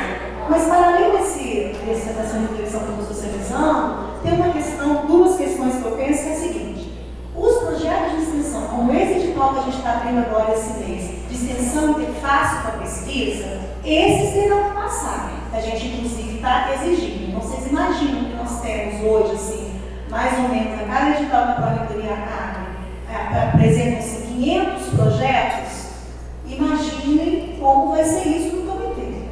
Porém, é óbvio que nem todos os 500 projetos serão apresentados como extensão interface com a pesquisa. Vamos colocar pela metade. Então, possivelmente, nós teríamos, neste momento, 250 projetos de extensão interface com a pesquisa para o comitê analisar. Esse é o primeiro problema. O segundo, que o colega colocou muito bem, é a questão da plataforma, que a gente vem conversando, né, Vânia? A plataforma, ela não, da forma como ela é estruturada hoje, ela não dá conta da especificidade da extensão que ele possui interface com a pesquisa. É muito difícil colocar naquela plataforma a pesquisa que a extensão vai realizar. Então, acho que é um outro problema que a gente vai ter que debater. E aí, como faremos? A plataforma Brasil, se ela não atende as especificidades, qual vai ser o movimento que a gente vai ter que fazer para modificar aquele formulário? São muitos projetos. Como que nós, na UFJF, vamos dar conta de montar um comitê que consiga pegar não só as pesquisas que todos fazemos, mais os TCCs, mais as monografias de especialização, mais as dissertações de mestrado, mais as teses de doutorado. Como nós vamos implementar uma estrutura que dê conta de fato, atender o que está sendo posto na resolução, ou nós faremos o que todos vimos fazendo, que é desconsiderar que existe uma lei e aí a gente só manda analisar os projetos que são da área da saúde mesmo. Eu acho que esse é um ponto que a gente tem que passar. Bom, pela própria hora, a gente tem que começar a responder. Só mais uma questão para você, a gente. Obrigado. Meu nome é Felipe, sou professor da faculdade do urbanismo, também representante da faculdade como assessor de ciências sociais aplicadas. Só reforçando o que eu disse anteriormente, eu tinha ficado justamente com essa dúvida dos TCCs e, sobretudo, os TCCs, por exemplo, de retorno de literatura, por exemplo. Anteriormente disse que não precisa de retorno de literatura, por isso que eu acho que não é pressuposto só a pesquisa dos conceitos humanos, senão ele não inseriria em discussão. Mas depois ele disse que não se aplica a todos os TCCs, então, para mim, teoricamente, um TCC de retorno de literatura precisaria de passar por você. Foi essa defesa que eu tinha ficado um pouco dúvida. Mas uma questão é, se o consentimento é sempre anterior à pesquisa, no caso lá a paciente não poderia tratar de fora, ser pesquisada no consultório e no final dizer, olha, você foi gravada, você aceita ou não participar dessa pesquisa? Essa seria uma dúvida, por exemplo. Olha só, vamos começar o último, depois a gente vai subindo, a gente não, isso é, mas aí eu acho que tem um pouquinho a ver com essa, que é a identificação do entrevistado. Se eu digo que é entrevistado 1, 2 e 3, você estaria identificando mesmo assim ou não? Você teria que apagar todos os dados de sexta. Mas se você tiver só idade, sexo, mas não desse uma quantidade de imagem. Mas qual seria o tipo de dado? Entrevista? Seria uma entrevista? Você teria que. Entrevista não é só identificar o nome, né? Você tem vários outros tipos de identificação que são possíveis, que surgem ao longo da entrevista na fala dele ou dela. Você teria que anonimizar todos os nomes de bairro, de qualquer tipo de identificação que possa identificar ou levar à identificação daquele sujeito, daquele participante. Tá? E vamos começando a responder. Olha só, eu vou falar, já que eu estou com o microfone, eu falo e depois a gente socializa aqui.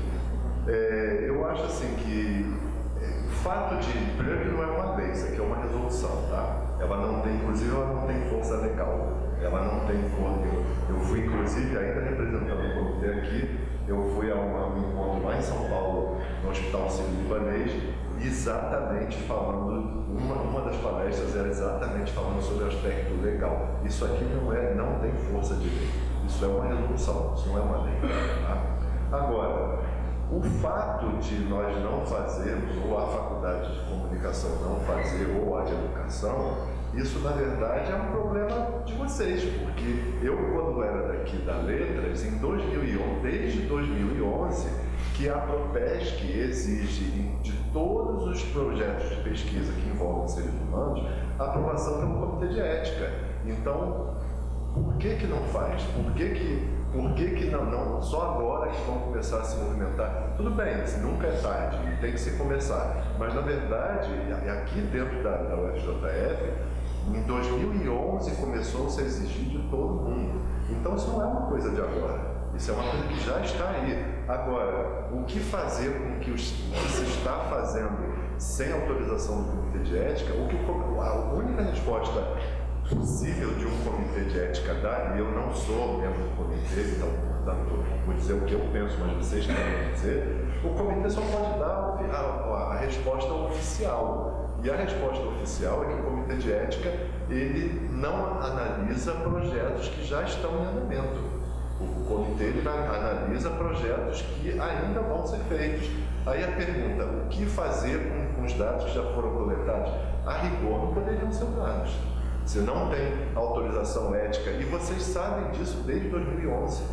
desde 2011 que a UFJS pratica, a Propesc pratica a exigência de aprovação de comitê de ética. Então, isso é um problema mesmo, mas não é um problema que o comitê vai ter que resolver, porque a situação não foi criada pelo comitê. Nós começamos, né, agora eu vou falar enquanto prova de pesquisa, a cobrar dos professores, porque nós fazemos um assessoramento aos pesquisadores com relação às agências de fomento. Então, o FAPEMIG e CNPq começaram a cobrar, né, dos projetos que estavam sendo inscritos nos editais universais, tá? Nos editais que são diversos dessas agências de fomento, como é a política do comitê, era que, vamos dizer que não era cobrado, né? Então nós também não fazíamos essa cobrança, fazíamos vistas grossas, assim, vamos dizer. Por quê? Até porque o comitê não tem papel de polícia. Eu não posso te obrigar a passar por um comitê, como nós também não analisamos projetos com dados já coletados, porque aí sim nós estaríamos passando por cima de uma coisa que a gente trabalha para institucionalizar, né? Vamos dizer assim, para gente, hoje nós estamos num momento de mudança na universidade, para a gente é novo também essa resolução. Nós ainda temos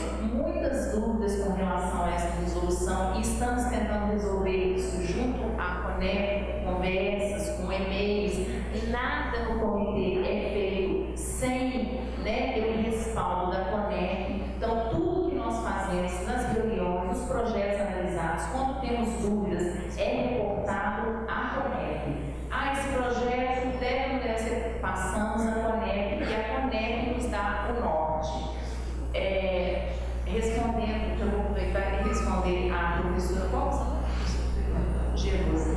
Professora Jerusa, com relação à equipe de pesquisa que a senhora nos reportou, não sabendo o número de bolsas ou não, equipe de pesquisa não necessariamente está envolvendo bolsas de pesquisa, tá? Bolsa de pesquisa, ela não necessariamente envolve todas as equipes, até porque se a gente pensar em bolsa, vamos colocar, de pesquisa, por projeto, são 2 bolsas. Então, se você for associar projeto de pesquisa com bolsa, então você só pode ter 2 pessoas na sua equipe. Então, vamos pensar com o projeto, não somente a equipe de projeto sendo bolsistas, vamos pensar a equipe de projeto como um todo, né? Outra resposta. Isso, a senhora pode fazer a emenda.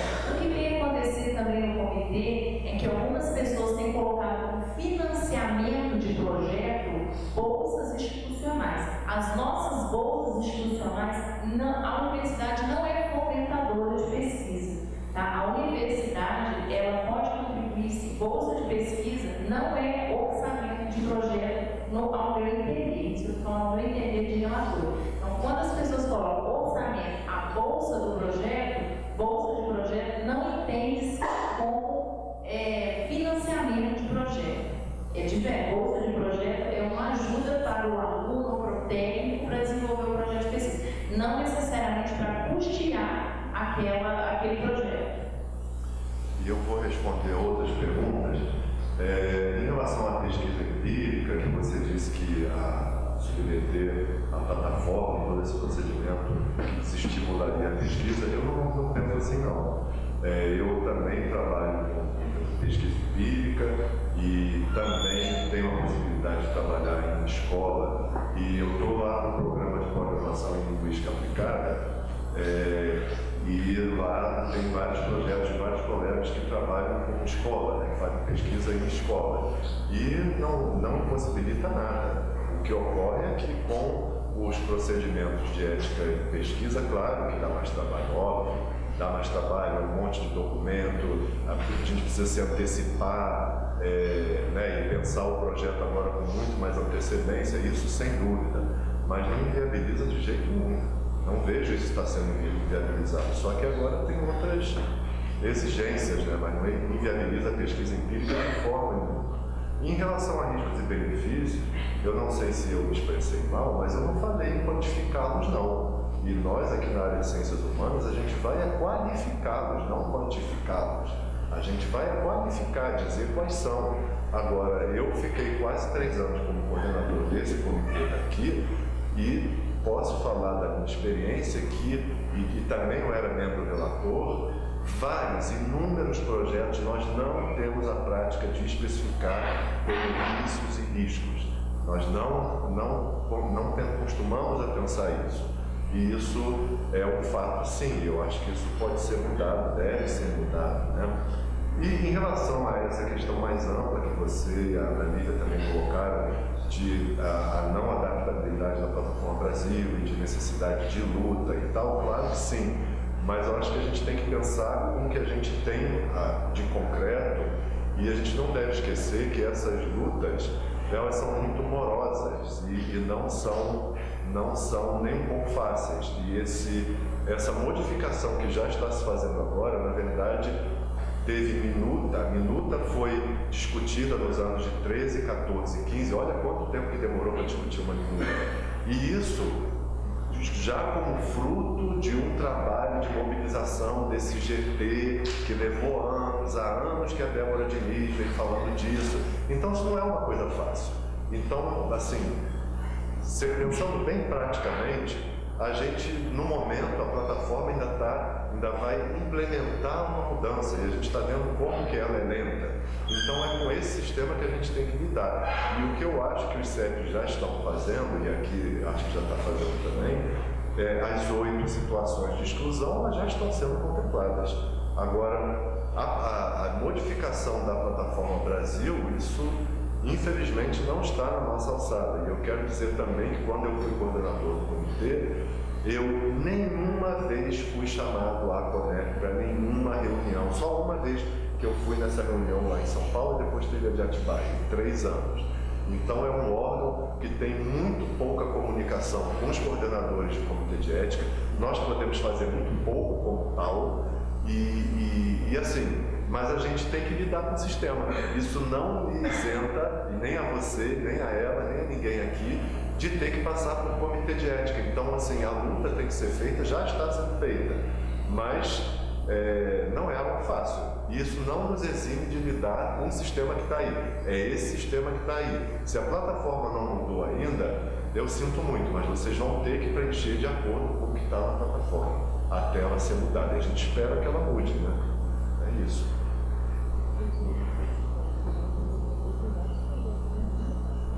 Bom, com relação à demanda de projetos, a gente já imagina, né, que com essa nova resolução vai ter uma enxurrada, né, de projetos para avaliar, e o Comitê de Ética do RJF tem 33 membros.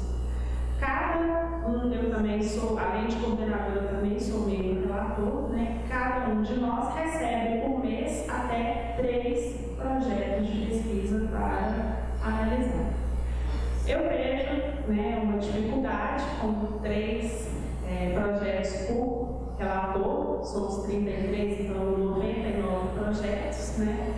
E pensando no que a Maria falou, né, mais de 200 projetos para analisar, o que a gente pode fazer é convidar, né, a todos, né, da comunidade acadêmica para vir fazer parte do Comitê de Ética, né?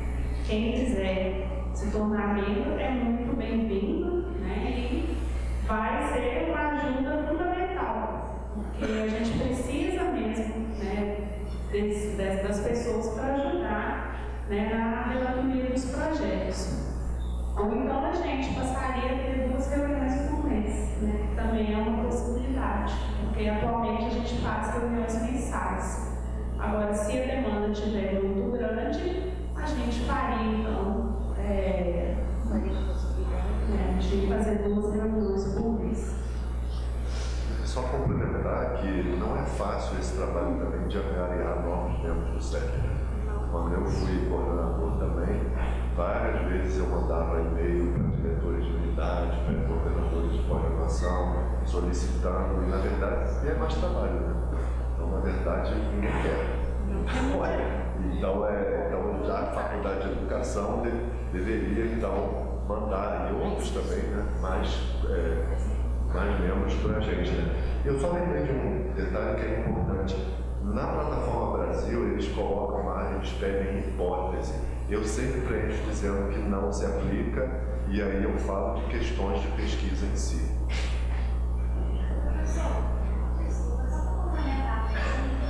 Quando o aluno se conecta ao comitê de ética ou projeto de pesquisa, a gente é conhecido para a gente, por exemplo, uma garantia de tempo, ainda mais com essa nova conscientização que vai ter vários projetos juntos. Não, garantia nenhuma não, porque o seu projeto, pode ter pendência. Não que ele vai ser aprovado, mas assim, em termos de tempo, para nós, por exemplo, que somos do primeiro ano, a gente ainda tem um tempinho para conseguir a aprovação, mesmo se o projeto voltar, a gente tem condições de atualizar e fazer todas as mudanças. Mas até de uma colega nossa, que ela já estava quase no final do mestrado e ela ia começar as entrevistas nesse mês.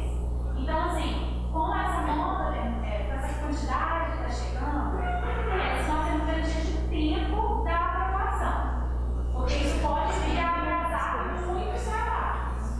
Olha, vou contar um histórico breve do comitê de ética, né? Porque o comitê de ética ele era no HU, né? E passou a ser da UFJF no ano de 2005. Em 2005 nós éramos em seis membros do comitê.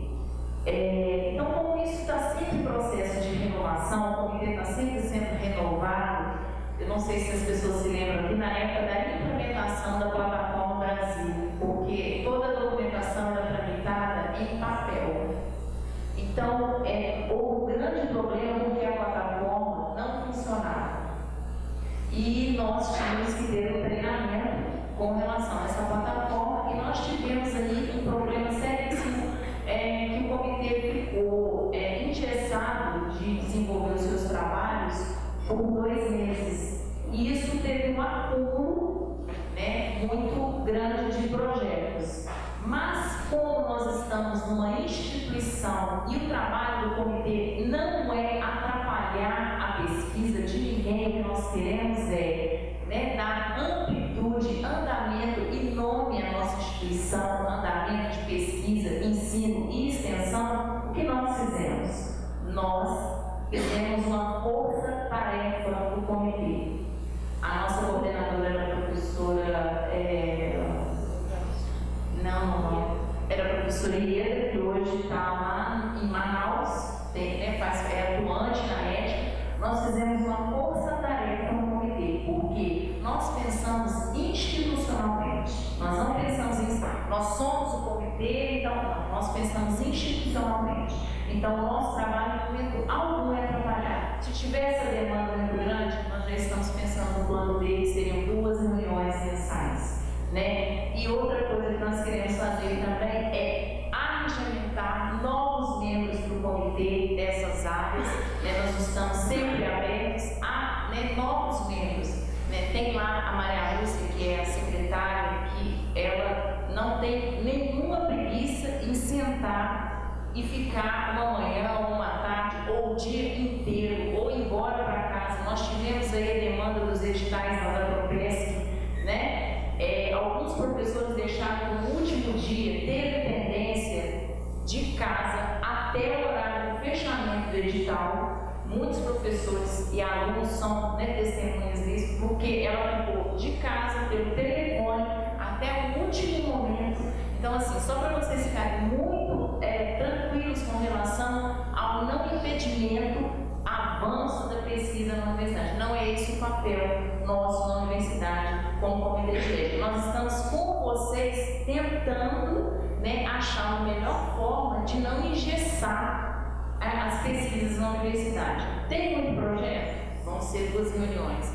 Não deu conta de 2 projetos? Vamos chamar novos membros do comitê. Então, assim, o nosso pensar é institucional e não só com o comitê. Nós temos todo esse cuidado de, mesmo vendo que a resolução anterior, até antes de existir essa resolução, quando era só a 196, depois a 466, que sempre foi obrigatório, que a gente fazia meio que vistas grossas, né, com relação ao passar ou não, porque nós não temos esse poder de polícia, né, de obrigar o professor a passar, isso vai do professor, mas isso também cabe quando chegar lá para a gente um projeto que já colheu dados, então o comitê realmente ele não analisa, mas nós também não podemos, você pode fazer o que você quiser no seu projeto, muda a data, já vou entender, então nós não vamos ser mais realistas que o rei, vamos fazer assim. Então o que nós podemos fazer para não engessar as pesquisas na universidade, vocês podem ter certeza que esse é o nosso papel. O nosso papel é educativo, pedagógico, é construtivo.